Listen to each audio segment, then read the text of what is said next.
Si disfrutas de las narraciones de este canal, por favor, no olvides darnos un like y suscribirte.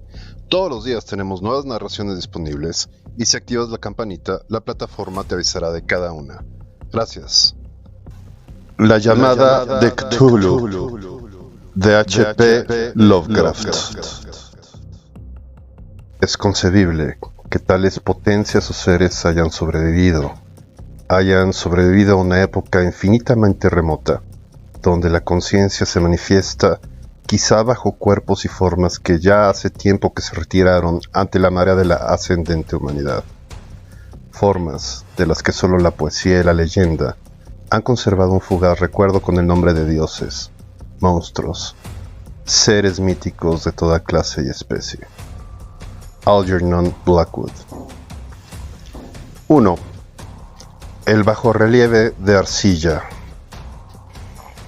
No hay en el mundo fortuna mayor, creo, que la incapacidad de la mente humana para relacionar entre sí todo lo que hay en ella.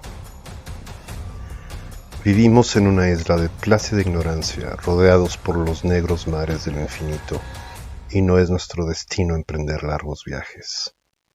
Las ciencias, que siguen sus caminos propios, no han causado mucho daño hasta ahora, pero algún día la unión de esos disociados conocimientos nos abrirá a la realidad y a la endeble posición que en ella ocupamos, perspectivas tan terribles que enloqueceremos ante la revelación o huiremos de esa funesta luz, refugiándonos en la seguridad y la paz de una nueva edad de las tinieblas.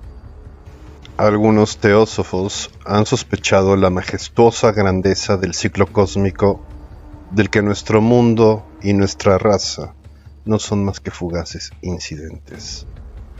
Han señalado extrañas supervivencias en términos que nos helarían la sangre si no estuviesen disfrazados por un blando optimismo. Pero no son ellos los que me han dado la fugaz visión de estos dones prohibidos que me estremecen cuando pienso en ellos y me enloquecen cuando sueño con ellos. Esa visión, como toda temible visión de la verdad, surgió de una unión casual de elementos diversos. En este caso, el artículo de un viejo periódico y las notas de un profesor ya fallecido. Espero que ningún otro logre llevar a cabo esta unión. Yo, por cierto, si vivo, no añadiré voluntariamente un solo eslabón a tan espantosa cadena. Creo, por otra parte, que el profesor había decidido también no revelar lo que sabía, y que si no hubiese muerto repentinamente, habría destruido sus notas. Tuve por primera vez conocimiento de este asunto en el invierno de 1926 a 1927, a la muerte de mi tío abuelo, George Gammell Angell, profesor honorario de lenguas semíticas en la Universidad de Brown, Providence, Rhode Island. El profesor Angell era una autoridad vastamente conocida en materia de antiguas inscripciones, y a él habían recurrido con frecuencia los curadores de los más importantes museos. Muchos deben, por lo tanto, recordar su desaparición, acaecida a la edad de 92 años. Las oscuras razones de su muerte aumentaron aún más el interés local. El profesor había muerto mientras volvía del barco de Newport, y según afirman los testigos, luego de recibir el empellón de un marinero negro. Este había surgido de uno de los curiosos y sombríos pasajes situados en la falda abrupta de la colina que une los muelles a la casa del muerto, en William Street. Los médicos, incapaces de descubrir algún desorden orgánico, concluyeron, luego de un perplejo cambio de opiniones, que la muerte debía atribuirse a una oscura lesión del corazón, determinada por el rápido ascenso de una cuesta excesivamente empinada para un hombre de tantos años. En ese entonces no vi ningún motivo para disentir de ese diagnóstico, pero hoy tengo mis dudas. Y algo más que dudas. Como heredero y albacea de mi tío abuelo, viudo y sin hijos, era de esperar que yo examinara sus papeles con cierta atención, Trasladé con ese propósito todos sus archivos y cajas a mi casa de Boston. El material ordenado por mí será publicado en su mayor parte por la Sociedad Americana de Arqueología, pero había una caja que me pareció sumamente enigmática y sentí siempre repugnancia a mostrársela a otros. Estaba cerrada y no encontré la llave hasta que se me ocurrió examinar el llavero que el profesor llevaba siempre consigo. Logré abrirla entonces, pero me encontré con otro obstáculo mayor y aún más impenetrable. ¿Qué significado podían tener ese curioso bajorrelieve de arcilla y esas notas, fragmentos y recortes de viejos periódicos? ¿Se había convertido mi tío en sus últimos años en un devoto de las más superficiales imposturas? Resolví buscar al excéntrico escultor que había alterado la paz mental del anciano. El bajorrelieve era un rectángulo tosco de 2 centímetros de espesor y de unos 30 o 40 centímetros cuadrados de superficie, indudablemente de origen moderno. Los dibujos, sin embargo, no eran nada modernos ni por su atmósfera ni por su sugestión, pues aunque las rarezas del cubismo y el futurismo sean numerosas y extravagantes, no suelen reproducir esa críptica regularidad de la escritura prehistórica. A pesar de mi familiaridad con los papeles y las colecciones de mi tío, no logré identificarla, ni sospechar siquiera alguna remota relación. De estos supuestos jeroglíficos había una figura de carácter evidentemente representativo, aunque la ejecución impresionista impedía comprender su naturaleza.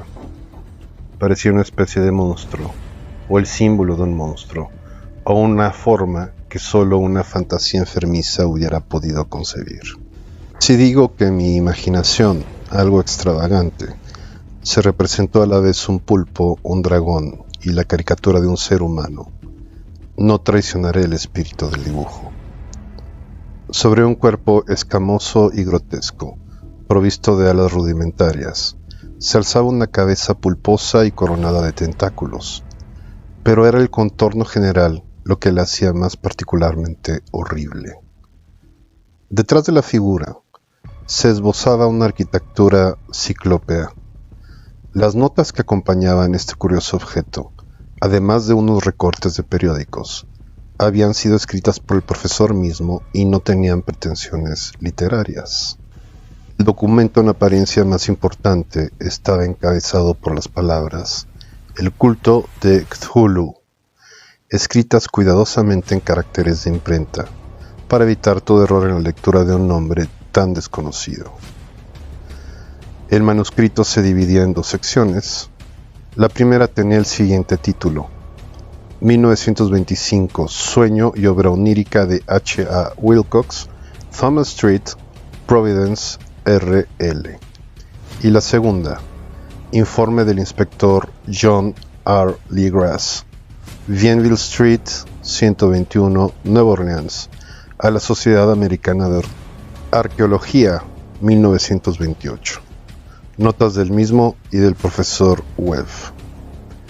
Las otras notas manuscritas eran todas muy breves, relatos de sueños curiosos de diferentes personas, o citas de libros y revistas teosóficos, principalmente La Atlántida y la Lemuria Perdida de W. Scott Elliot, y el resto comentarios acerca de la supervivencia de las sociedades y cultos secretos, con referencia a pasajes de tratados mitológicos y antropológicos, como La Rama Dorada de Fraser, y el culto de las brujas en Europa Occidental de la señorita Murray.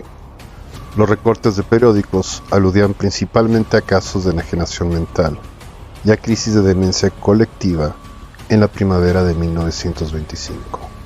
La primera parte del manuscrito principal relataba una historia muy curiosa. Parece que el 1 de marzo de 1925, un joven delgado, moreno, de aspecto neurótico y presa de gran excitación, había visitado al profesor Angel con el singular bajorrelieve de arcilla, entonces todavía fresco y húmedo. En su tarjeta se leía el nombre de Henry Anthony Wilcox, y mi tío había reconocido en él al hijo menor de una excelente familia, con la que estaba ligeramente relacionado.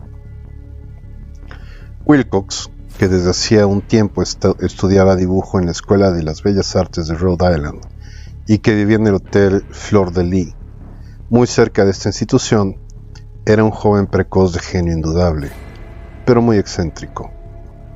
Desde su infancia había llamado la atención por las historias y sueños extraños que se complacía en relatar. Se denominaba a sí mismo físicamente hipersensible, pero la gente de la vieja ciudad comercial lo consideraba simplemente raro. No había frecuentado nunca a los de su clase y poco a poco había ido retirándose de toda actividad social. Actualmente solo era conocido por algunos estetas de otras ciudades. La Asociación Artística de Providence, deseosa de preservar su conservadurismo, lo había desahuciado. En aquella visita, decía el manuscrito, el escultor había pedido bruscamente la ayuda de los conocimientos arqueológicos de su huésped para identificar los jeroglíficos. El joven hablaba de un modo pomposo y descuidado que impedía simpatizar con él. Mi tío le respondió con sequedad, pues la evidente edad de la tablilla excluía toda posible relación con las ciencias arqueológicas. La réplica del joven Wilcox, que impresionó bastante a mi tío como para que la reprodujera palabra por palabra, tuvo ese énfasis poético que caracterizaba sin duda a su conversación habitual. «Es nueva, es cierto», le dijo, «pues la hice anoche mientras soñaba con extrañas ciudades, y los sueños son más viejos que la cavilosa Tiro, la contemplativa Esfinge o Babilonia, guarnecida de jardines». Y comenzó a narrar una historia desordenada que de pronto despertó en mi tío un recuerdo. El anciano se mostró febrilmente interesado. La noche anterior había habido un leve temblor de tierra, el más violento de los que habían sacudido Nueva Inglaterra en esos años últimos, que había afectado terriblemente la imaginación de Wilcox. Ya en cama, y por primera vez en su vida, había visto en sueños unas ciudades ciclópeas, de enormes bloques de piedra y gigantescos y siniestros monolitos de un error latente, que exudaban un limo verdoso. Muros y pilares estaban cubiertos de jeroglíficos, y de las profundidades de la tierra, de algún punto indeterminado, venía una voz que no era una voz, sino más bien una sensación confusa que solo la fantasía podía traducir en sonidos, y que trató de expresar por medio de esta unión de letras casi impronunciables. Cthulhu Ftagn. Esta mezcla de letras fue la llave del recuerdo que excitó y perturbó al profesor Angel. Interrogó al escultor con una minuciosidad científica y estudió con intensidad casi frenética el bajorrelieve que el joven había estado esculpiendo en sueños, vestido solo con su ropa de dormir y temblando de frío. Mi tío achacó a su avanzada edad, dijo Wilcox más tarde, el no reconocer con rapidez los jeroglíficos del dibujo. Muchas de sus preguntas le parecieron un poco fuera de lugar a su visitante, especialmente aquellas que trataban de relacionar a este último con sociedades y cultos extraños, y Wilcox no pudo entender por qué mi tío le prometió repetidamente guardar en silencio si admitía ser miembro de alguna de las tan numerosas sectas paganas o místicas. Cuando el profesor quedó al fin convencido de que Wilcox ignoraba de veras toda doctrina o cultos secretos, le suplicó que no dejara de informarle acerca de sus sueños. Esta petición dio sus frutos, pues a partir de esa primera entrevista, el manuscrito menciona las visitas diarias del joven y la descripción de sorprendentes visiones nocturnas, cuyo tema principal era siempre unas construcciones ciclópeas de piedra, húmedas y oscuras, y una voz o inteligencia subterránea que gritaba una y otra vez, en enigmáticos y sensibles impactos, algo indescriptible. Los dos sonidos que se repetían con más frecuencia eran los representados por las palabras Cthulhu y R'lyeh. El 23 de marzo, continuó el manuscrito, Wilcox faltó a la cita. Una investigación realizada en el hotel reveló que había sido atacado por una fiebre de origen desconocido y que lo habían llevado a casa de sus padres, en Waterman Street. Se había puesto a gritar en medio de la noche, despertando a varios artistas que vivían en el mismo hotel, y desde entonces había pasado alternativamente de la inconsciencia al delirio. Mi tío telefoneó enseguida a la familia, y desde ese momento siguió de cerca el caso, yendo a menudo a la oficina del Dr. Toby en Thayer Street, médico de cabecera del joven. La mente febril de Wilcox alimentaba aparentemente extrañas imágenes. El doctor se estremeció de recordarlas. No solo incluían una repetición de los sueños anteriores, sino también una criatura gigantesca de varios kilómetros de altura que caminaba o se movía pesadamente. Wilcox nunca lo describía en todos sus detalles, pero las pocas e incoherentes palabras que recordaba el Dr. Toby convencieron al profesor de que aquel era el monstruo que el joven había intentado representar. Cuando Wilcox se refería a su obra, añadió el doctor, caía enseguida invariablemente en una especie de letargo. Cosa rara, su temperatura no estaba nunca por encima de lo normal. Sin embargo, su estado se parecía más al de una fiebre violenta que al de un desorden del cerebro. El 2 de abril a las 3 de la tarde, la enfermedad cesó de pronto. Wilcox se sentó en la cama, asombrado de encontrarse en casa de sus padres, e ignorando totalmente lo que había ocurrido en sus sueños o en la realidad desde el 22 de marzo.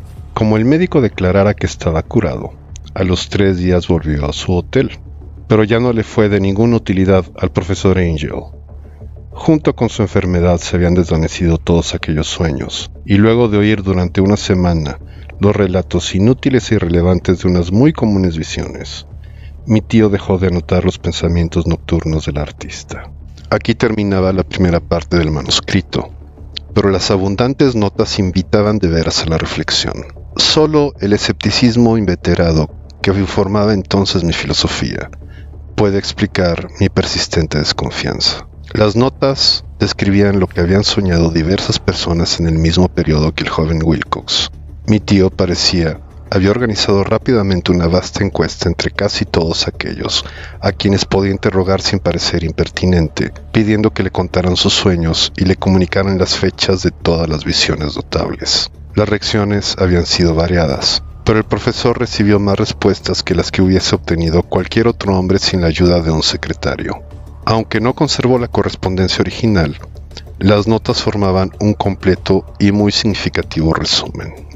La aristocracia y los hombres de negocios, la tradicional sal de la tierra de Nueva Inglaterra, dieron un resultado casi completamente negativo, aunque hubo algunos pocos casos de informes de impresiones nocturnas, siempre entre el 13 de marzo y el 2 de abril, periodo del delirio del joven escultor.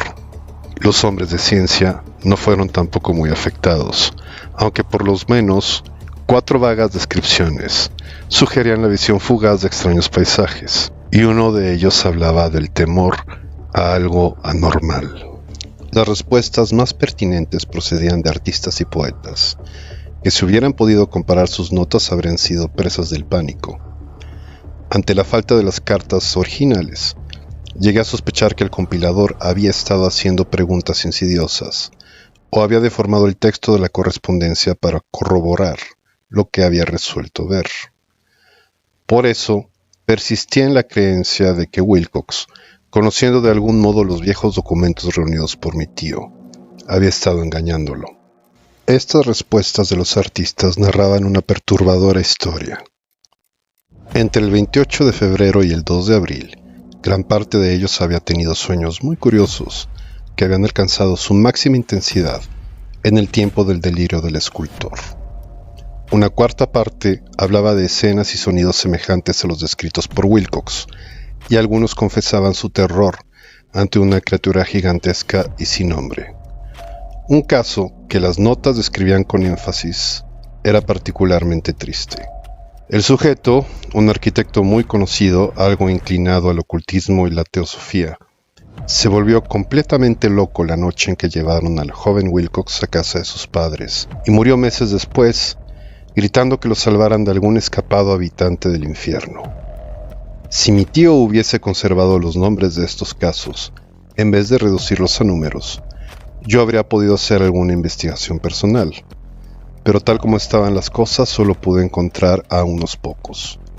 Todos, sin embargo, confirmaron las notas. Me pregunté a menudo si aquellos a quienes había interrogado el profesor Angel se habían sentido tan intrigados como este grupo. Nunca les di explicaciones, y es mejor así. Los recortes de prensa, como ya he dicho, trataban de casos de pánico, manía y excentricidad, siempre en el mismo periodo. El profesor Angel debió de haber empleado una agencia de recortes, pues el número de extractos era prodigioso y además procedían de todos los rincones del mundo.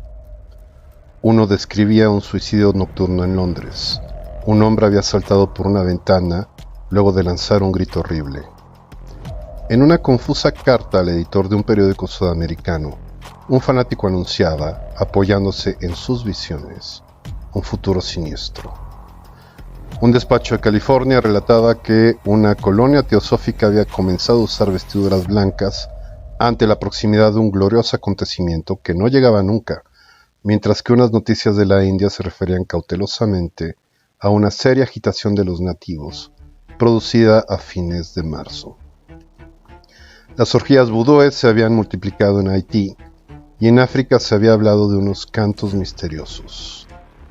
Los oficiales norteamericanos radicados en Filipinas habían tenido ciertas dificultades con algunas tribus, y en la noche del 22 de marzo, los policías de Nueva York habían sido molestados por levantinos histéricos.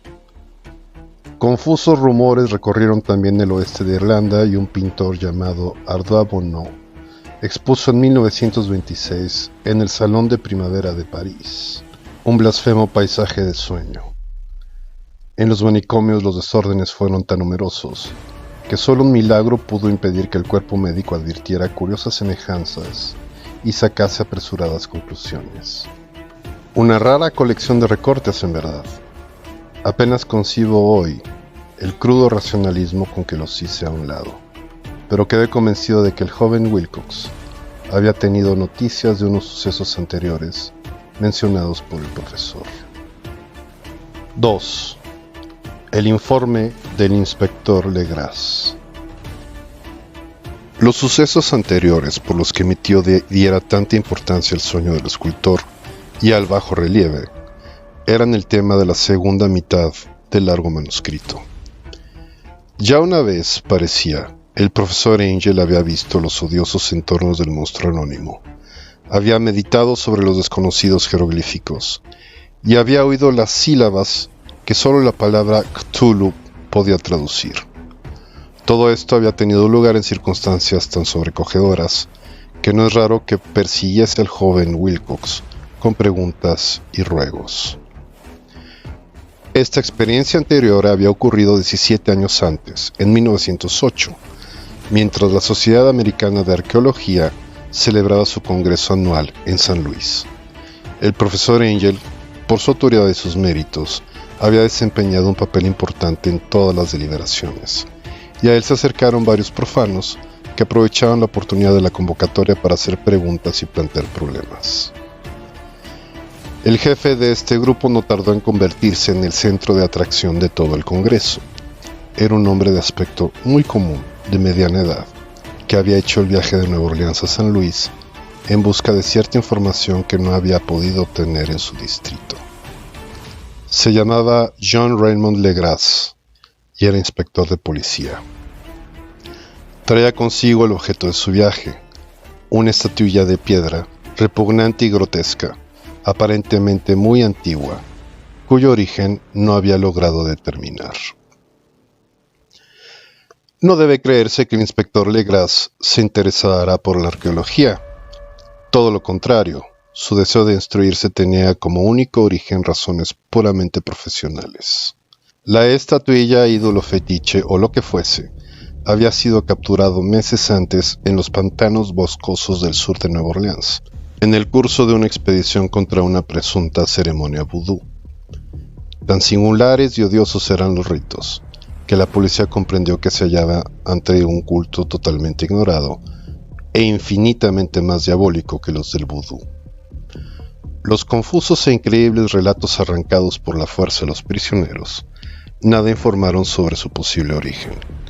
De ahí el deseo de la policía de consultar a alguna autoridad para identificar así el horrible símbolo y seguir las huellas del culto hasta sus fuentes. El inspector Legras no había esperado que su pedido provocara una impresión semejante. La aparición de la curiosa estatuilla bastó para excitar a los hombres de ciencia, y pronto todos rodearon al inspector para contemplar de cerca la diminuta figura cuya rareza y aspecto de genuina y abismal antigüedad abrían perspectivas tan misteriosas y arcaicas. Nadie reconoció la escuela escultórica del que había nacido la estatua, y sin embargo, centenares y hasta miles de años parecían haberse posado en la oscura y verdosa superficie de aquella piedra desconocida. La figura, que los miembros del Congreso pasaron de mano en mano para estudiarla con más minuciosidad, medía de unos 20 a 25 centímetros de altura y estaba finamente labrada. Representaba un monstruo de contornos vagamente antropoides, pero con una cabeza de pulpo cuyo rostro era una masa de tentáculos, un cuerpo escamoso que sugería cierta elasticidad, 4 extremidades dotadas de garras enormes y un par de alas largas y estrechas. Esta criatura, que exhalaba una malignidad antinatural, parecía ser de una pesada corpulencia y estaba sentada en un pedestal o bloque rectangular, cubierto de indescifrables caracteres. Las puntas de las alas rozaban el borde posterior del bloque. El asiento ocupaba el centro, mientras las largas garras y curvas de las plegadas extremidades hacían el borde anterior y descendían hasta un cuarto de la altura del pedestal.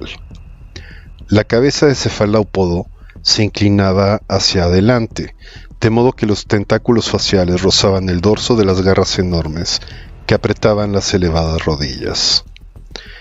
El conjunto daba una impresión de vida anormal, más sutilmente terrorífico a causa de la imposibilidad de establecer su origen. Su vasta, pavorosa e incalculable edad era innegable. Sin embargo, nada permitía relacionarlo con algún tipo de arte de los comienzos de la civilización. El material de la estatua encerraba otro misterio.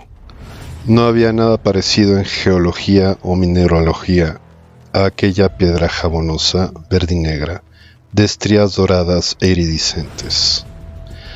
Los caracteres de la base eran igualmente desconcertantes, y ninguno de los miembros del Congreso, a pesar de que representaban a la mitad de las autoridades mundiales en este campo, pudo descubrir el más remoto parentesco lingüístico. Tanto la figura como el material pertenecían a algo increíblemente lejano, totalmente distinto de la humanidad que conocemos. Algo que sugería, de un modo terrible, antiguos y profanos ciclos en los que nuestro mundo y nuestras concepciones no habían participado.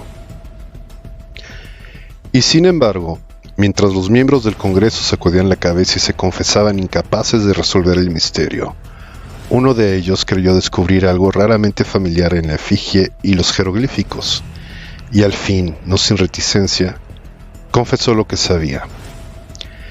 Este hombre era el hoy desaparecido William Channing Webb, profesor de antropología de la Universidad de Princeton y explorador de bastante renombre. 40 años antes, el profesor Webb había recorrido Groenlandia e Islandia en busca de ciertas inscripciones rúnicas que hasta ese entonces no había podido descubrir. En la costa de Groenlandia se había encontrado con una tribu degenerada de esquimales, cuya religión, forma singular de los cultos demoníacos, lo había impresionado sobremanera por su faz deliberadamente sanguinaria y repulsiva. Era aquella una fe que los otros esquimales ignoraban casi del todo y a la que se referían estremeciéndose.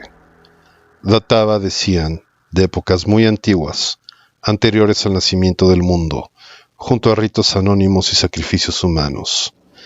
Había invocaciones tradicionales dirigidas a un demonio supremo o Tornasuk. El profesor Webb había oído esa invocación en boca de un viejo Angekok o brujo sacerdote y la había transcrito fonéticamente hasta donde era posible en caracteres romanos. Pero lo que ahora parecía importante era el fetiche adorado en ese culto, y alrededor del cual bailaban los esquimales cuando la aurora boreal brillaba muy por encima de los acantilados de hielo. Era, declaró el profesor, un tosco bajorrelieve de piedra con una figura horrible y algunos caracteres misteriosos. Creía recordar que se parecía, por lo menos en todos los rasgos esenciales, a la criatura bestial que ahora estaban examinando. Este relato, recibido con asombro y sorpresa por los miembros del Congreso, pareció excitar al inspector Legras, que abrumó al profesor a preguntas. Habiendo copiado una invocación recitada por uno de los oficiantes del pantano, rogó al profesor Webb que tratase de recordar las sílabas recogidas en Groenlandia. Siguieron una comparación exhaustiva de todos los detalles y un instante de sombrío silencio cuando el profesor y el detective convinieron en la virtual identidad de las frases. He aquí, en sustancia, la división de las palabras fue establecida de acuerdo con las pausas tradicionales observadas por los oficiantes. Lo que el brujo esquimal y los sacerdotes de Luisiana habían cantado a sus ídolos. Funglui, Möglunaf, Cthulhu, Rlie, Vganagal, Fatagn. Legras había tenido más suerte que el profesor Webb, pues varios prisioneros le habían revelado el sentido de sus palabras. Era algo así. En su casa de Rlie, el desaparecido Cthulhu espera soñando. Y entonces, respondiendo a un ruego general, el inspector relató minuciosamente su experiencia con los fieles del pantano. Veo ahora que mi tío dio gran importancia a esa historia. Tenía cierto parecido con las ensoñaciones más extravagantes de los teósofos y los creadores de mitos, y revelaba una asombrosa imaginación de carácter cósmico que nadie hubiese esperado entre parias y vagabundos. El 1 de noviembre de 1907, la policía de Nueva Orleans había recibido un alarmado mensaje de la región pantanosa del sur. Los colonos, gente primitiva pero de buen natural, descendientes en su mayor parte de los hombres de Lafitte, eran presas del pánico a causa de algo desconocido que había invadido la región durante la noche. Se trataba en apariencia de un culto vudú, pero de una especie más terrible que todo lo que ellos conocían.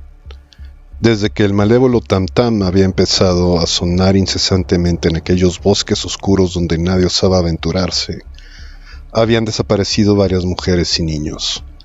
Se habían oído gritos irracionales, chillidos desgarradores y cantos lúgubres, y unas llamas diabólicas habían bailado en la espesura. Los vecinos, añadió el aterrorizado mensajero, no podían soportarlo. Las primeras horas de la tarde, 20 policías partieron en 2 carricoches y un automóvil, guiados por el tembloroso colono. Cuando el camino se hizo intransitable, abandonaron los vehículos y durante varios kilómetros chapotearon en silencio a través de los espesos bosques de cipreses, donde nunca penetraba la luz del día. Raíces tortuosas y nudos malignos de musgo retardaban la marcha, y de vez en cuando una pila de piedras húmedas o los fragmentos de una pared en ruinas hacían aún más dispersiva aquella atmósfera que los árboles deformados y las colonias de hongos contribuían a crear. Al fin apareció un miserable conjunto de chozas, y los histéricos colonos corrieron a agruparse alrededor de las vacilantes linternas. El apagado golpear de los tam-tams se oía débilmente a lo lejos, y la brisa traía muy de cuando en cuando un chillido que helaba la sangre. Un resplandor rojizo parecía filtrarse por entre el follaje pálido, más allá de las interminables avenidas de la noche selvática. A pesar de su repugnancia a quedarse nuevamente solos, todos los habitantes del lugar rehusaron avanzar un solo paso hacia la escena del culto maldito, de modo que el inspector Legras y sus 19 colegas tuvieron que aventurarse sin guías por aquellas negras arcadas de horror donde ninguno de ellos había puesto el pie. La región en que ahora entraba la policía tenía tradicionalmente muy mala fama, y en su mayor parte no había sido explorada por hombres blancos. Algunas leyendas se referían a un lago secreto en que vivía una colosal e informe criatura, algo parecida a un pólipo y de ojos fosforescentes, y según los colonos, unos demonios de alas de murciélago salían a medianoche de sus cavernas para adorar al monstruo. Afirmaban que éste se hallaba allí desde antes de la sal, de los indios, y aún de las bestias y los pájaros del bosque. Era una verdadera pesadilla, y verlo significaba la muerte. Pero se aparecía en sueños a los hombres, y eso bastaba para que éstos se mantuviesen alejados.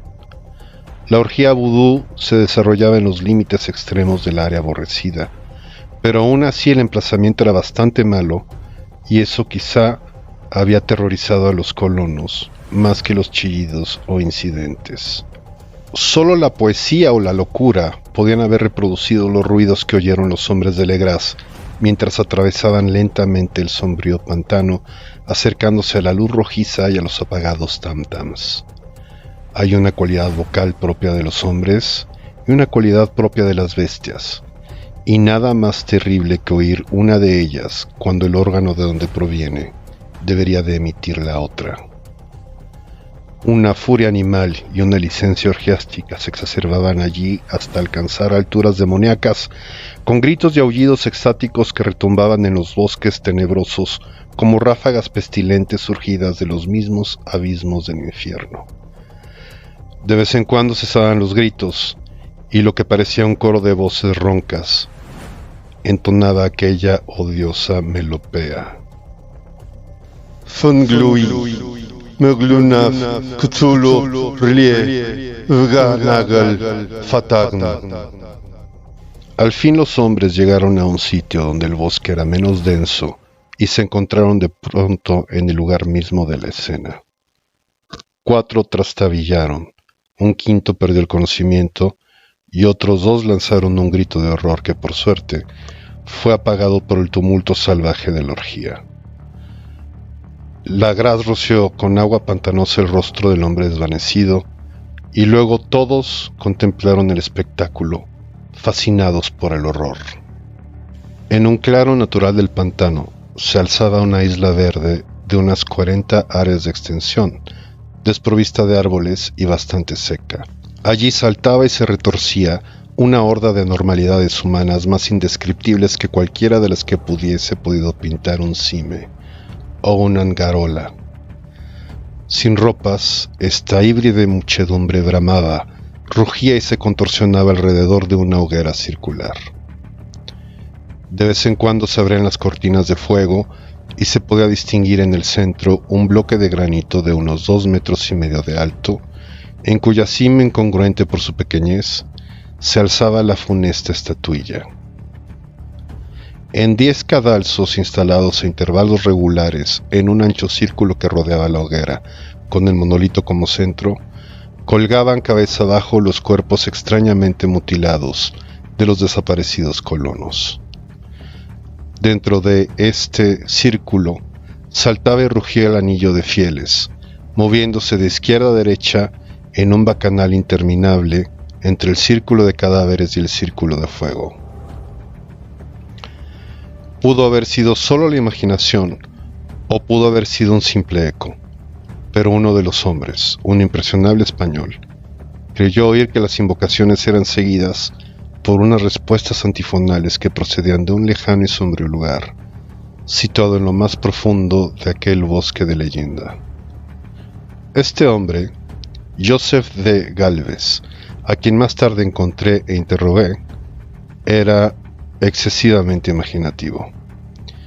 Llegó a decir que había oído el débil golpear de unas grandes alas y que había vislumbrado unos ojos luminosos y una enorme masa blanca detrás de los árboles más lejanos. Pero creo que estaba demasiado influido por las supersticiones locales. La inactividad de los hombres paralizados fue comparativamente de poca duración. El deber venció pronto todas las dudas, y aunque los celebrantes debían de llegar al centenar, la policía, confiando en sus armas de fuego, irrumpió en medio de la horda. Durante 5 minutos, el caos y el tumulto fueron indescriptibles. Hubo furiosos golpes, disparos y huidas. pero finalmente Legras pudo contar 47 prisioneros, a los que obligó a vestirse rápidamente y que rodeó de policías. 5 de los celebrantes habían muerto y otros 2, muy malheridos, fueron transportados por sus cómplices en improvisadas parihuelas. La imagen del monolito fue sacada con todo cuidado y llevada por Legras. Examinados en el cuartel de la policía, luego de un viaje agotador, los prisioneros resultaron ser mestizos de muy baja ralea y mentalmente débiles. Eran en su mayor parte marineros, y había algunos negros y mulatos, procedentes casi todos de las islas de Cabo Verde, que daban un cierto matiz vudú a aquel culto heterogéneo. Pero no se necesitaron muchas preguntas para comprobar que se trataba de algo más antiguo y profundo que un fetichismo africano. Aunque degradados e ignorantes, los prisioneros se mantuvieron fieles con sorprendente consistencia a la idea central de su aborrecible culto. Adoraban, dijeron, a los grandes antiguos, que eran muy anteriores al hombre y que habían llegado al joven mundo desde el cielo. Estos antiguos se habían retirado ahora al interior de la tierra y al fondo del mar, pero sus cadáveres se habían comunicado en sueños con el primer hombre, quien inventó un culto que nunca había muerto. Este era ese culto, y los prisioneros dijeron que había existido siempre y que siempre existiría, ocultándose en lejanías desiertas y lugares retirados hasta que el gran sacerdote Cthulhu saliese de su sombría morada en la ciudad submarina de R'lyeh para reinar otra vez sobre la tierra. Algún día vendría, cuando los astros ocuparan una determinada posición, y el culto secreto estaría allí, esperándolo. Mientras tanto no podían decir nada más. Se trataba de un secreto que ni la tortura podría arrancarles. La humanidad no era lo único consciente en la Tierra, pues había unas formas que emergían de la sombra para visitar a sus escasos fieles. Pero estas no eran los grandes antiguos. Ningún ser humano había visto a los antiguos. El ídolo de piedra representaba al gran Cthulhu, pero nadie podía decir si los otros eran o no como él. Nadie era capaz de descifrar ahora la antigua escritura. Muchas cosas se transmitían oralmente. La invocación ritual no era el secreto. Este no se comunicaba nunca en voz alta. El canto significaba: en su casa de R'lyeh, el desaparecido Cthulhu espera soñando. Solo 2 de los prisioneros fueron juzgados bastante cuerdos y se los ahorcó. El resto fue enviado a diversas instituciones. Todos negaron haber participado en los crímenes rituales y afirmaron que los culpables de aquellas muertes eran los Alas Negras, que habían venido hasta ellos desde su refugio inmemorial en el bosque encantado. Pero nada coherente se pudo saber de aquellos aliados misteriosos. Lo que la policía logró obtener salió en su mayor parte de un viejísimo mestizo llamado Castro, quien pretendía haber tocado puertos distantes y hablado con los jefes inmortales del culto en las montañas de China. El viejo Castro recordaba fragmentos de odiosas leyendas que empequeñecían las especulaciones de los teósofos y hacían de nuestro mundo algo reciente y fugaz. En ciclos muy lejanos, otros seres habían gobernado la tierra. Habían vivido en grandes ciudades y sus vestigios podían encontrarse aún. Le habían dicho Castro los inmortales de China, en unas piedras ciclópeas de algunas islas del Pacífico. Habían muerto muchísimo antes de la aparición del hombre, pero había artes que podían revivirlos cuando los astros volvieran a ocupar su justa posición en los cielos de la eternidad. Estos seres indudablemente procedían de las estrellas y habían traído sus imágenes con ellos. Estos grandes antiguos, continuó Castro, no eran de carne y hueso. Tenían forma. ¿No lo probaba acaso esta imagen estelar? Pero esa forma no era material. Cuando las estrellas eran propicias, iban de mundo en mundo a través del cielo, pero cuando eran desfavorables, no podían vivir. Pero aunque ya no viviesen, no habían muerto en realidad. Yacían todos en casas de piedras en la gran ciudad de R'lyeh, preservada por los sortilegios del gran Cthulhu, para el día en que las estrellas y la tierra pudiesen recibir su gloriosa resurrección. Pero en esa época, alguna fuerza exterior debía ayudar a la liberación de sus cuerpos. Los conjuros que impedían que se descompusieran impedían también que se moviesen, y los antiguos tenían que contentarse con yacer y pensar en la oscuridad, mientras transcurrían millones de años. Conocían todo lo que ocurría en el mundo, pues su lenguaje consistía en la transmisión del pensamiento. En ese mismo instante, hablaban en sus tumbas. Cuando luego de un caos infinito aparecieron los primeros hombres, los grandes antiguos hablaron a los más sensibles, moldeándoles los sueños.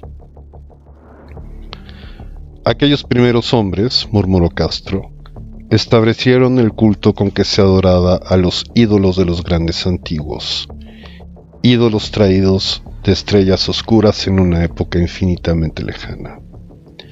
Este culto no moriría hasta que las estrellas volvieran a ser favorables. Los sacerdotes sacarían entonces al gran Cthulhu de su tumba para que reviviese a sus vasallos y volviera a asumir su reinado sobre la tierra. Ese tiempo sería fácil de conocer, pues entonces la humanidad se parecería a los grandes antiguos, salvaje y libre, más allá del bien y del mal, sin moral y sin ley. Y todos los hombres gritarían y matarían y gozarían alegremente. Los antiguos, liberados, enseñarían nuevos modos de gritar y matar y gozar, y el mundo entero ardería en un holocausto de libertad y éxtasis. Mientras tanto, el culto, con apropiados ritos, debía conservar el recuerdo de aquellos días antiguos y presagiar su retorno. En los primeros tiempos, algunos hombres escogidos habían hablado en sueños con aquellos seres, pero luego algo había pasado. La gran ciudad de piedra de R'lyeh, con sus monolitos y sepulcros, se había hundido bajo las olas y las aguas de los abismos, con ese misterio primigenio en que nadie había pensado ni siquiera en penetrar, habían interrumpido esas citas espectrales. Pero los recuerdos no morían, y los altos sacerdotes afirmaban que cuando los astros fuesen favorables, la ciudad volvería a la superficie.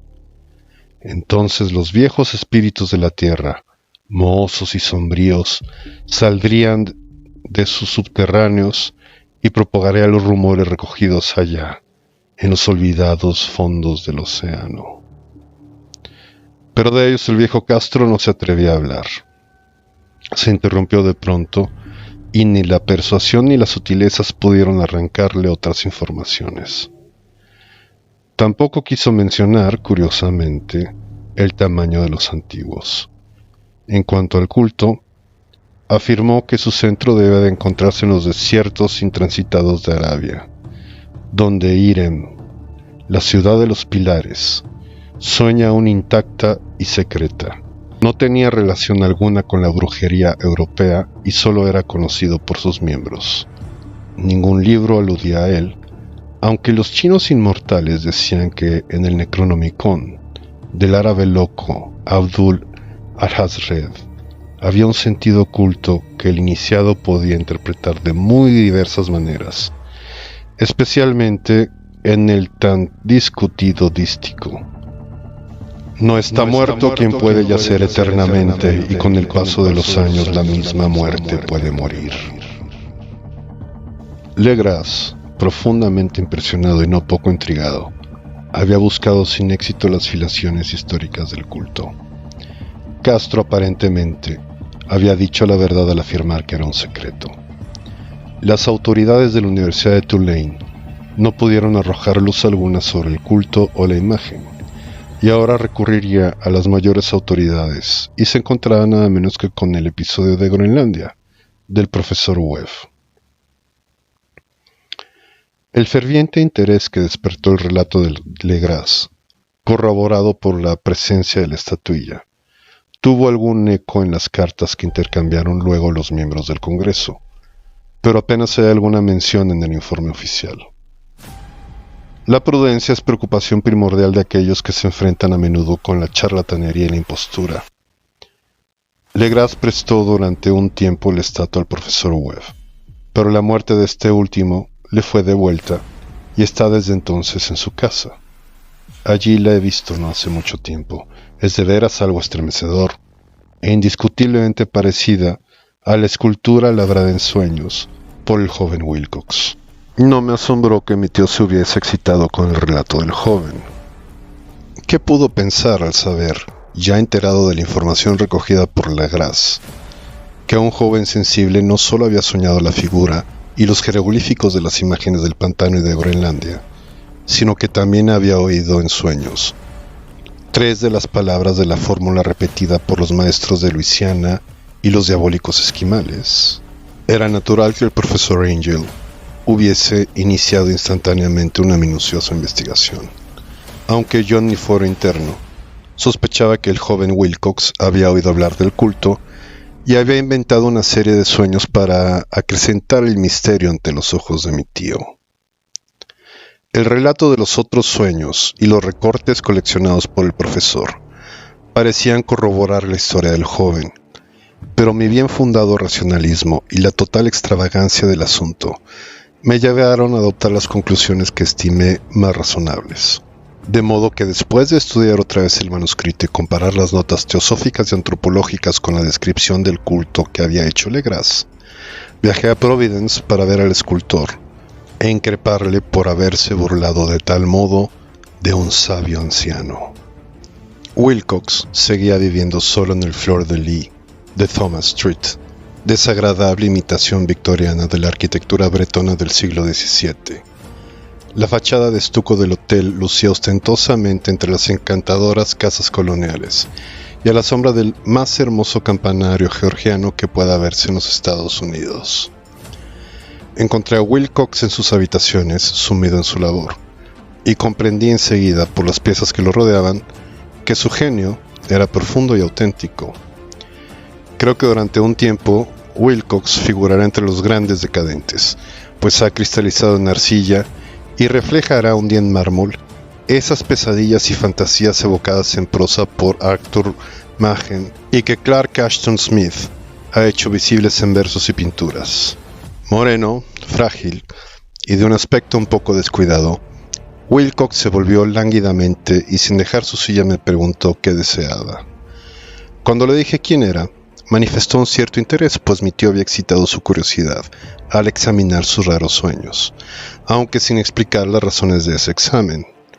Sin sacarlo de su ignorancia, traté prudentemente de hacerle hablar. Poco tiempo me bastó para convencerme de que era absolutamente sincero.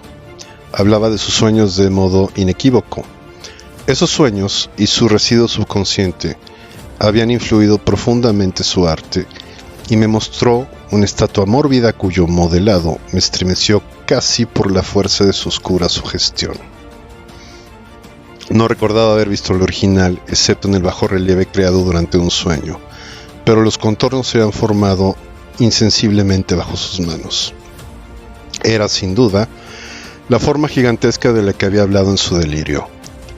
Comprobé muy pronto que no sabía nada del culto, salvo lo que el constante interrogatorio de mi tío había dejado escapar, y traté otra vez de concebir de qué modo podía haber recibido esas impresiones sobrenaturales.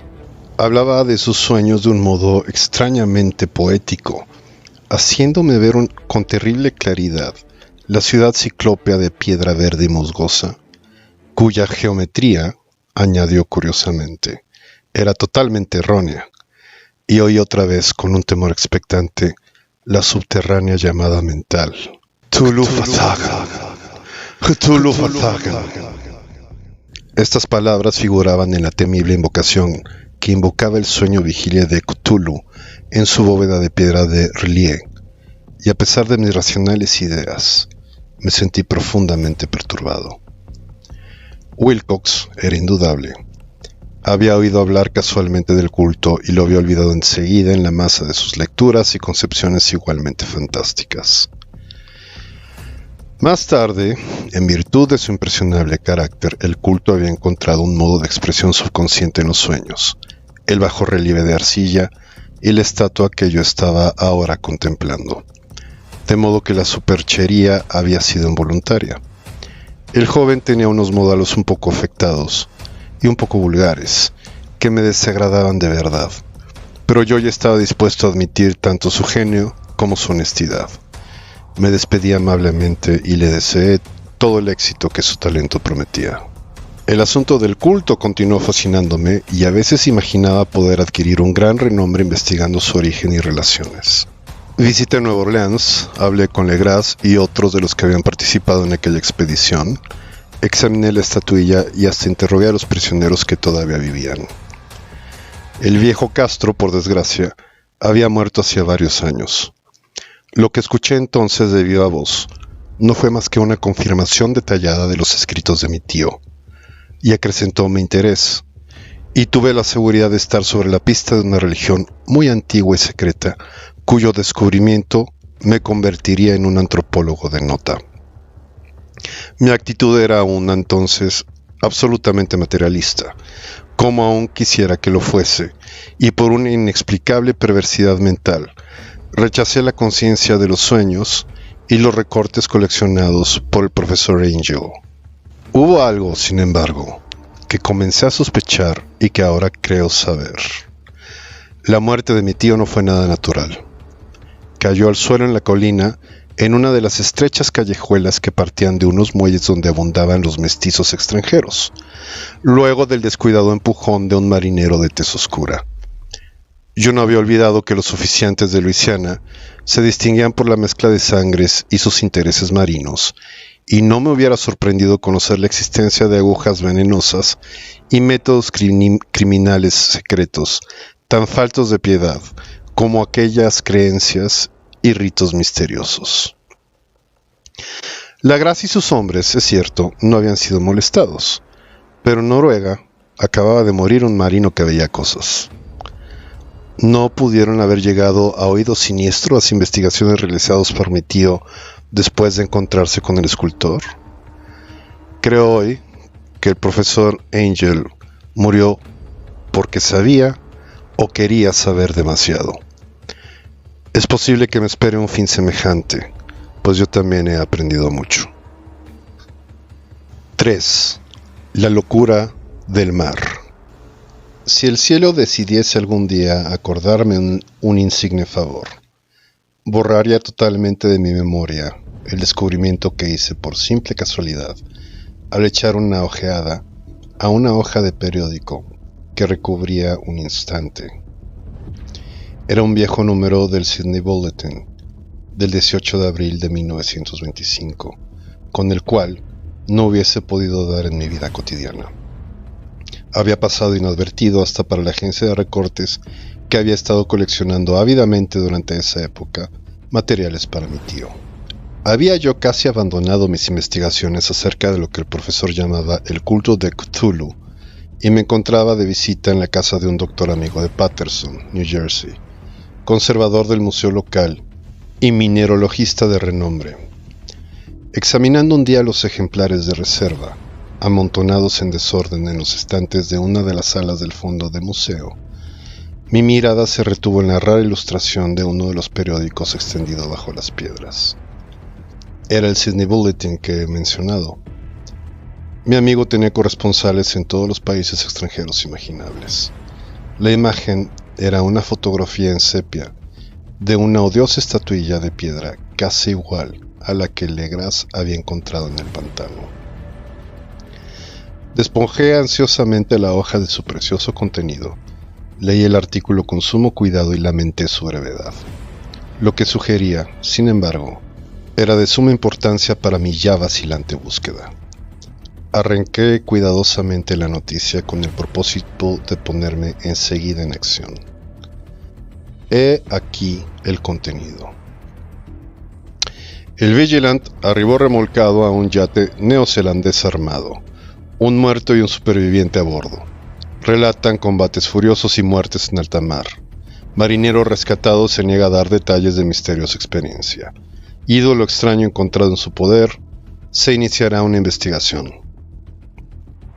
El carguero Vigilant de la compañía Morrison procedente de Valparaíso arribó esta mañana a su puesto de amarre en Darling Harbour remolcando el yate Alert de Dunedin número 2, con serias averías pero dotado aún de su poderoso armamento. El yate fue avistado el 12 de abril a los 34 grados 21 minutos de latitud sur y a los 152 grados 17 minutos de longitud oeste, con un muerto y un superviviente a bordo.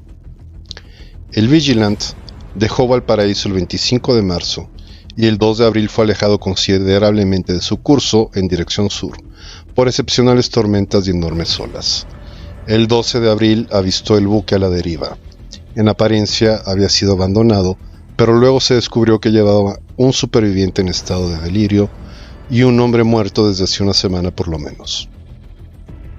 El superviviente apretaba entre sus manos una piedra horrible de origen desconocido, de unos 30 centímetros de alto, cuyo origen los profesores de la Universidad de Sydney, la Sociedad Real y el Museo del College Street no pudieron determinar, y que el hombre afirmaba haber descubierto en la cabina del yate, en un altarcito rudimentario.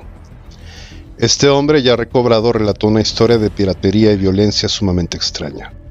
Se trata de un noruego llamado Gustav Johansen, de cierta cultura, segundo oficial en la goleta Emma de Auckland, que partió para el Callao el 20 de febrero con una tripulación de 11 hombres. El Emma, dijo, fue retrasado y alejado considerablemente de su ruta por la tormenta del 1 de marzo y el 22 del mismo mes, a los 49 grados 51 minutos de latitud sur y a los 128 grados 34 minutos de longitud, se encontró al Alert, conducido por una tripulación de canacos y mestizos de aspecto patibulario. El capitán Collins no obedeció la orden de virar y la tripulación del yate abrió fuego sin aviso contra una batería de cañones de bronce particularmente pesada. Los marineros del Emma, dijo el sobreviviente, se resistieron con valentía y aunque la goleta empezó a hundirse, pues varios proyectiles habían alcanzado la línea de flotación, lograron acercarse al enemigo y lo abordaron poniéndole a luchar en cubierta. Como los tripulantes del yate combatían de modo torpe y cruel, tuvieron que matarlos a todos. 3 de los hombres del Emma, incluso el capitán Collins y el primer oficial Green, murieron, y los 8 restantes, bajo el mando del segundo oficial Johansen, se pusieron a navegar en la dirección seguida originalmente por el yate, a fin de descubrir por qué motivo se les había ordenado cambiar de rumbo. Al día siguiente desembarcaron en una islita que no figuraba en ningún mapa. 6 de los hombres murieron allí, aunque Johansen se mostró particularmente reticente a este respecto y dijo que habían caído en una grieta entre las rocas. Más tarde, parece, Johansen y sus compañeros volvieron al yate y trataron de hacerlo navegar, pero fueron vencidos por la tormenta del 2 de abril. Desde ese día hasta el 12 de abril, fecha en que fue recogido por el Vigilant, Johansen no recuerda casi nada, ni siquiera cuando murió su compañero William Bryden.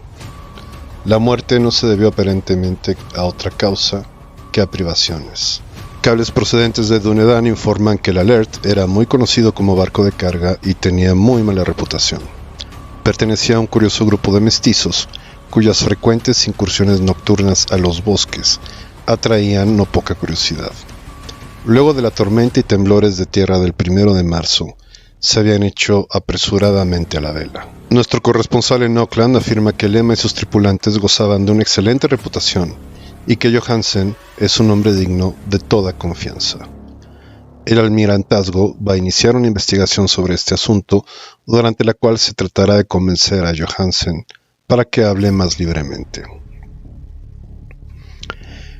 Eso era todo, además de la diabólica imagen, pero qué pensamiento despertó en mi mente. Estas nuevas y preciosas noticias acerca del culto de Cthulhu probaban que éste tenía fieles seguidores tanto en el mar como en la tierra. ¿Qué motivo había impulsado a la híbrida tripulación a ordenar el regreso del Emma mientras navegaban con su ídolo?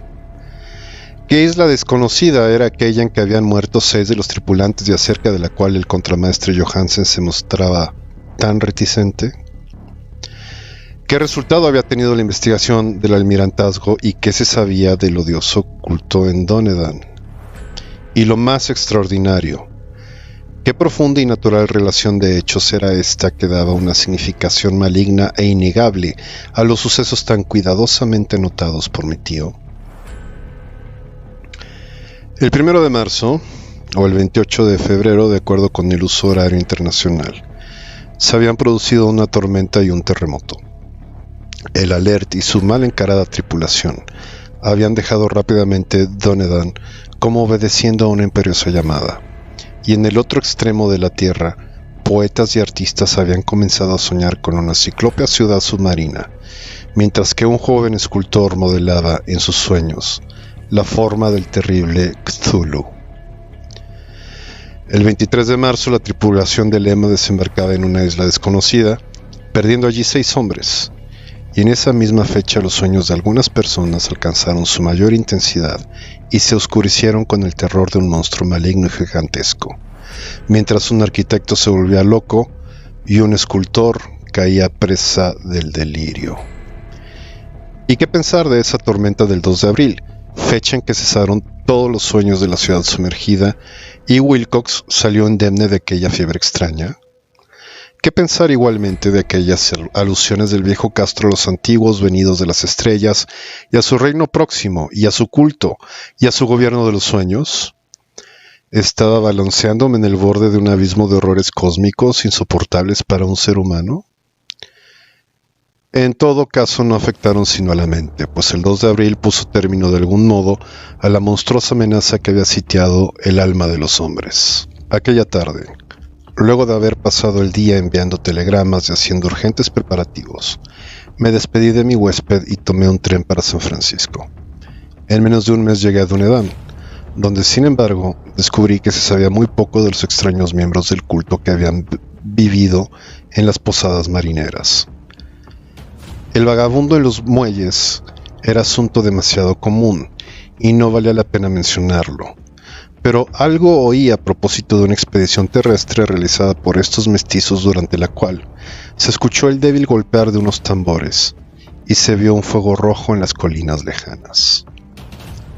En Auckland me enteré de que Johansen había vuelto a Sydney, donde acababa de sometérsele a un inútil interrogatorio, con el pelo totalmente cano, y que después de vender su casita de West Street había regresado con su mujer a su viejo hogar, en Oslo.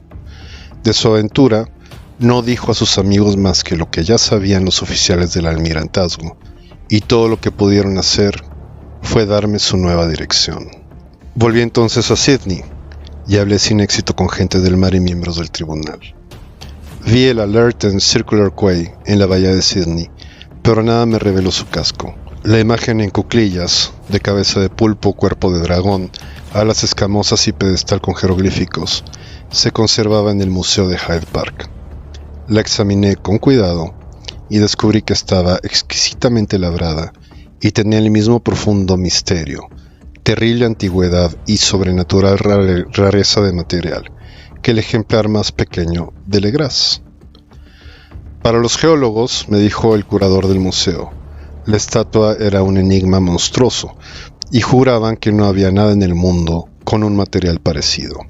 Recordé, estremeciéndome, lo que había dicho el viejo Castro a Legras a propósito de los primeros grandes antiguos. Vinieron de las estrellas y trajeron consigo sus imágenes. Profundamente perturbado, resolví visitar al oficial Johansen en Oslo. Llegué a Londres, me reembarqué enseguida para la capital de Noruega, y en un día de otoño eché pie a tierra en un limpio desembarcadero a la sombra del Egeberg. La casa de Johansen, descubrí, estaba situada en la ciudad vieja del rey Harald Hardrada, que había conservado el nombre de Oslo durante los siglos en que la ciudad principal adoptara el nombre de Cristianía. Hice el corto viaje en un taxi y golpeé con el corazón tembloroso a la puerta de una casa vieja y limpia de fachada estucada. Salió a recibirme una mujer de cara triste, vestida de negro, que me comunicó en un inglés vacilante que Gustav Johansen no era ya de este mundo.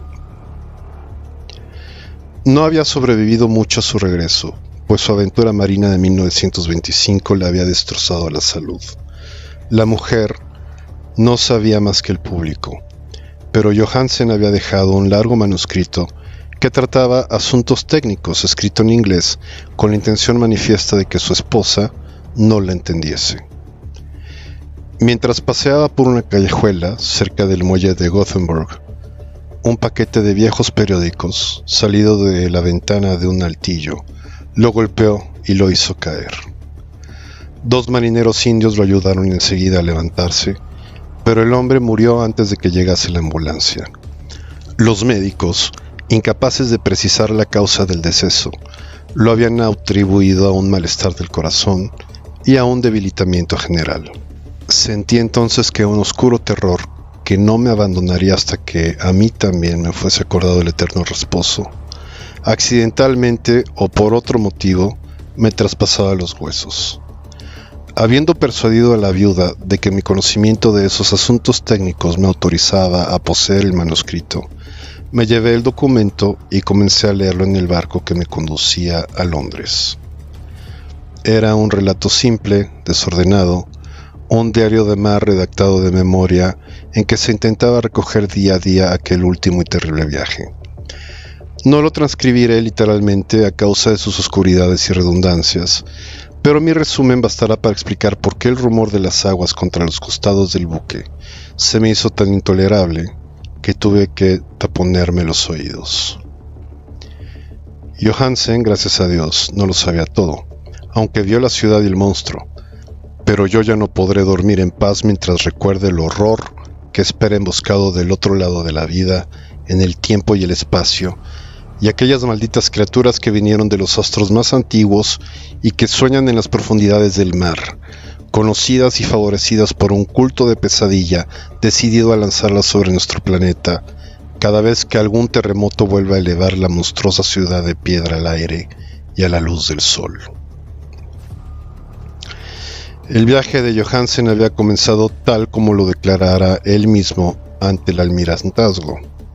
El Emma había dejado Auckland en lastre el 20 de febrero y sintió todo el impacto de esa tempestad consecutiva al terremoto que arrancó a los abismos marinos el horror que pobló los sueños de los hombres. Recobrado el gobierno, el buque navegó favorablemente hasta encontrarse con el Alert el 22 de marzo, y sentí la pena del oficial al describir el bombardeo y el hundimiento de su nave. De los mestizos del yate, Johansen hablaba con un horror realmente significativo. Había algo de abominable en ellos, que hacía que su destrucción pareciese casi un deber. Y Johansen se sorprende ante la acusación de crueldad que contra él y sus compañeros hizo el tribunal.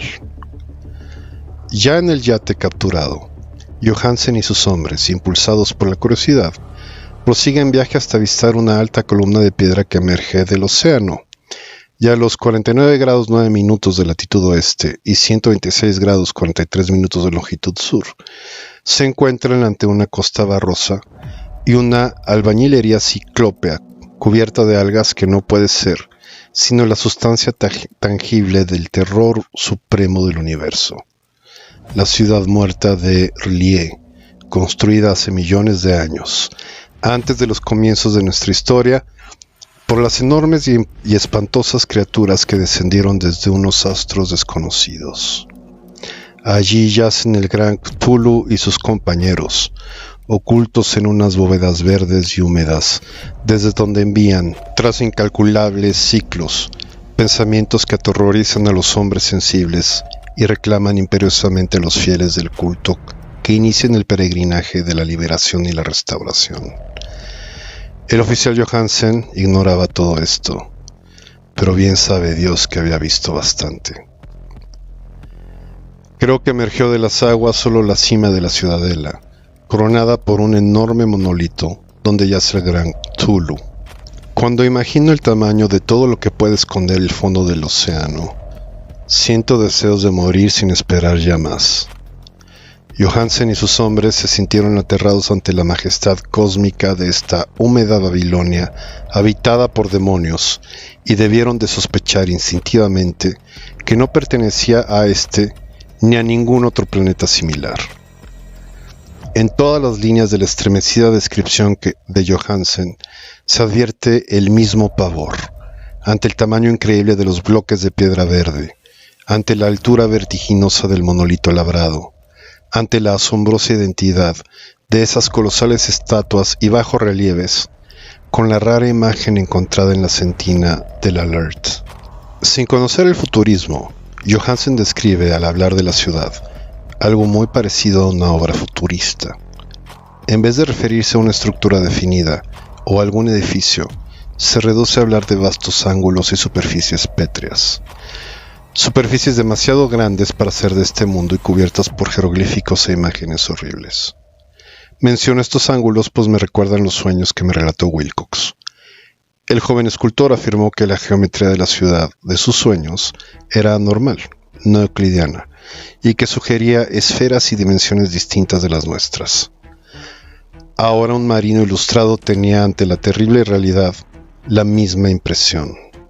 El noruego y sus hombres desembarcaron en la playa de esta monstruosa acrópolis y treparon resbalando por los titánicos y musgosos escalones que ningún ser humano hubiera podido edificar.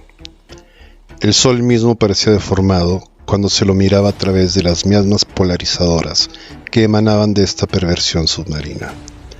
Una amenaza tortuosa acechaba en esos ángulos desconcertantes, donde una segunda mirada descubría una concavidad donde se había creído ver una convexidad. Todos los exploradores, aún antes de ver algo definido, salvo las rocas, los musgos y las algas, se sintieron presas de un indefinible terror. Todos habrían escapado si no hubiesen temido la burla de los otros, y solo de mala gana se decidieron a buscar, vanamente como comprendieron más tarde, algo que sirviese de recuerdo. Rodríguez el portugués fue el primero en llegar a la base del monolito y les gritó a los otros lo que acababan de descubrir. Poco más tarde los hombres contemplaron curiosamente una enorme puerta de piedra labrada con el ya familiar bajorrelieve del pulpo dragón. Se parecía, dice Johansen, a la enorme puerta de un granero. Todos vieron allí una puerta, ya que estaba encuadernada en un umbral, un dintel y dos montantes, pero nadie pudo decidir si estaba situada horizontalmente como la puerta de una trampa o algo inclinada como la puerta exterior de un altillo. Como hubiese dicho Wilcox, la geometría del lugar era errónea. Uno no podía estar seguro de que el mar y el suelo fuesen horizontales, de modo que la posición relativa de todo el resto parecía variar fantásticamente. Bryden presionó sobre la piedra en diversos sitios sin resultado. Luego Donovan palpó con delicadeza los bordes, apretando separadamente cada punto. Subió con lentitud a lo largo de la grotesca moldura de piedra. Puede decirse que subió si se admite que la puerta no era, al fin y al cabo, horizontal. Y los hombres se preguntaron cómo una puerta podía ser tan enorme. Al fin, muy suavemente, muy lentamente, la parte superior del panel comenzó a inclinarse hacia adentro, y todos vieron que la piedra se balanceaba. Donovan se deslizó o trepó de algún modo a lo largo de uno de los montantes, y los hombres se pusieron a observar el curioso retroceso de la puerta monstruosa. En este fantástico mundo de deformaciones prismáticas, la piedra se desplazaba anormalmente en diagonal, despreciando todas las leyes de la materia y la perspectiva. La abertura mostraba una oscuridad casi material. Estas tinieblas tenían realmente una cualidad positiva, pues ocultaban algunas partes de las paredes interiores que debían ser visibles. Al final surgió de aquella cárcel milenaria algo así como una humareda que oscureció la luz del sol mientras se elevaba hacia el cielo, empequeñecido y arrugado con la ayuda de sus alas membranosas. El olor que salía de aquellos abismos recién abiertos era insoportable, y Hawkins, que tenía el oído fino, creyó oír allá abajo un sonido chapoteante e inmundo. Todos escucharon, y todos escuchaban aún, cuando el monstruo se hizo visible, babeando y apretando su inmensidad verde y gelatinosa a través de la tenebrosa abertura hasta elevarse pesadamente en el aire corrompido de aquella ciudad de pesadilla. La letra del pobre Johansen es apenas inteligible en esta parte. De los 6 hombres que nunca llegaron al barco, cree que 2 murieron simplemente de miedo en aquel instante maldito. El monstruo está más allá de toda posible descripción. No hay lenguaje aplicable a ese abismo de horror inmemorial, a esa pavorosa contradicción de todas las leyes de la materia, la fuerza y el orden cósmicos. Una montaña que cambiaba a Dios. Puede extrañar que en el otro lado de la tierra enloqueciese un gran arquitecto y que en aquel telepático instante la fiebre devorara al pobre Wilcox. El monstruo de los ídolos, el verde y viscoso demonio venido de otros astros, había despertado para reclamar sus derechos. Las estrellas eran otra vez favorables, y lo que un viejo culto no había podido lograr por su voluntad, un puñado de inocentes marineros lo hacía por accidente. Después de millones y millones de años, el gran Cthulhu era libre otra vez. 3 hombres fueron barridos por aquellas patas membranosas antes de que nadie tuviese tiempo de volverse. Que descansen en paz si hay algún descanso en el universo. Eran Donovan, Guerrero y Angstrom. Parker resbaló mientras los otros 3 supervivientes se precipitaban frenéticamente en un escenario infinito de rocas verdosas. Johansen jura que fue absorbido hacia arriba por un ángulo que no debía estar allí, un ángulo agudo que se había comportado como si fuese obtuso. De modo que solo Bryden y Johansen llegaron al bote y se dirigieron desesperadamente hasta el Alert mientras la montañosa monstruosidad descendía por los escalones de piedra resbaladiza y se detenía titubeando a orillas del agua. Las calderas habían quedado funcionando a pesar de que todos habían bajado a tierra, y bastaron unos pocos segundos de frenéticas corridas entre ruedas y motores para poner en marcha la nave. Lentamente, entre los horrores distorsionados de esa escena indescriptible, la hélice comenzó a golpear las aguas. Mientras tanto, en la costa mortal, sobre aquellas construcciones que no eran de este mundo, el monstruo gigantesco venido de las estrellas emitió unos gritos inarticulados, como Polifemo al maldecir el veloz navío de Ulises. Enseguida, con más audacia que los cíclopes de leyenda, el gran Cthulhu penetró en aguas e inició la persecución con unos golpes que levantaron unas enormes olas. Bryden volvió la vista y enloqueció. Desde entonces rió a intervalos hasta que la muerte lo alcanzó en su cabina, mientras Johansen vagaba delirando de un lado a otro. Pero Johansen no había abandonado la partida. Comprendiendo que el monstruo alcanzaría seguramente el Alert antes de que la presión llegase al máximo, resolvió intentar algo desesperado y, acelerando los motores, subió rápidamente a cubierta e hizo girar el timón. En la superficie de las aguas hubo un remolino espumoso y mientras crecía la presión del vapor, el valiente noruego dirigió el navío contra aquella montaña gelatinosa que se alzaba sobre las sucias espumas como la popa de un galón demoníaco. La horrible cabeza de pulpo envuelta en tentáculos llegaba casi hasta la punta del bauprés, pero Johansen no retrocedió. Hubo un estallido como el de un globo que se desinfla, un líquido inmundo como el que surge de un hendido pez luna, una hediondez como de 1000 tumbas abiertas y un sonido que el cronista no se atrevió a describir. Durante un instante, una nube verde, acre y cegadora envolvió al buque, y un hervor maligno quedó a popa, donde Dios del cielo, la esparcida plasticidad de aquella entidad celeste, estaba recombinándose y recobrando su forma primitiva, mientras el Alert se alejaba más y ganaba velocidad. Eso fue todo. Desde ese momento Johansen se contentó con meditar sombríamente sobre el ídolo de la cabina y preparar unas pocas comidas para él y su enloquecido compañero. No trató de dirigir el navío. después de aquel incidente, había perdido algunos de los resortes de su alma. Luego sobrevino la tormenta del 2 de abril, que terminó de nublar su conciencia. Recordaba confusamente infinitos abismos líquidos de espectrales paredes giratorias, vertiginosos deslizamientos por mundos huidizos con la cola de un cometa, y saltos convulsivos de las profundidades del mar hasta la luna y luego otra vez hasta el mar. Todo envuelto con el coro de carcajadas de las antiguas divinidades y de los verdes demonios del tártaro de alas de murciélago. Luego de esa pesadilla vino el rescate, el Vigilant, el tribunal del almirantazgo, las calles de Dúnedain y el largo viaje de retorno a la casa natal, en Oslo. Nada podía contar, pasaría por loco. Lo escribiría todo antes de morir, pero su mujer no debería sospechar nada.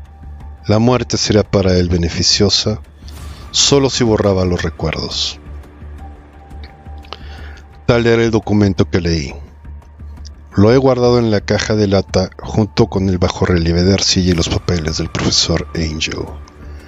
Incluiré este relato, esta prueba de mi propia cordura donde se ha unido lo que espero nunca volverá a unirse. He contemplado todo lo que en el universo puede haber de horroroso, y aún los cielos de la primavera y las flores del verano me parecerán desde ahora impregnados de veneno. Pero no creo que viva mucho. Como desaparecieron mi tío y el pobre Johansen, así desapareceré yo. Conozco demasiado, y el culto todavía existe. Cthulhu existe también, supongo, en ese refugio de piedra que le sirve de abrigo desde que el sol era joven. Su ciudad maldita se ha hundido otra vez, pues el Vigilant navegó por aquel lugar después de la tormenta de abril. Pero sus ministros en la tierra bailaban aún, y cantan y matan en lugares aislados, alrededor de monolitos de piedra coronados de imágenes. Cthulhu tuvo que haber sido atrapado por los abismos submarinos, pues si no, el mundo gritaría ahora de horror. ¿Quién conoce el fin? Lo que ha surgido ahora puede hundirse, y lo que se ha hundido puede surgir. La abominación espera y sueña en las profundidades del mar, y sobre las vacilantes ciudades de los hombres flota la destrucción. Llegará un día, pero no debo ni puedo pensarlo. Ruego que si no sobrevivo a este manuscrito, mis albaceas cuiden de que la prudencia sea mayor que la audacia e impidan que caiga bajo otros ojos.